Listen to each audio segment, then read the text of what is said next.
బిడ్డలారా, మనము ప్రేమించినటువంటి ప్రేయసి విడిచిపెట్టచ్చు, మనతో స్నేహం చేసినటువంటి స్నేహితులు విడిచిపెట్టచ్చు, మన యొక్క బంధువులు మనల్ని విడిచిపెట్టచ్చు, మన ప్రాణ స్నేహితులు మనల్ని విడిచిపెట్టచ్చు, మన రక్త సంబంధికులు మనల్ని విడిచిపెట్టచ్చు, మన తోబుట్టువులు మనల్ని విడిచిపెట్టచ్చు. కానీ నా ప్రియ దేవుని బిడ్డలారా, దేవాతి దేవుడు మాత్రము మనల్ని అనాథులుగా విడవదు. ఆయన అనే మాట, ఆ ఒక్క మాటేనండి నన్ను చాలా బలపరిచి ఇక్కడ ఈ యొక్క పరిచర్య ప్రారంభించడానికి ఒక మూల ఆధారంగా మారింది.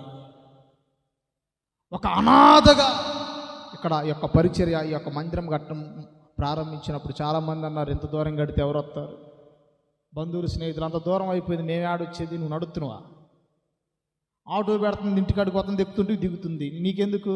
ఇదేంటంటే పై ప్రేమ. ఈడేమనుకుంటాడు, ఏందో దూరం అయిపోయింది, లేకపోతే నువ్వు నడుచుకుంటూ వస్తుంటే దూరం అని చెప్పొచ్చు. ఇట్లాంటి ప్రేమలు దేవుని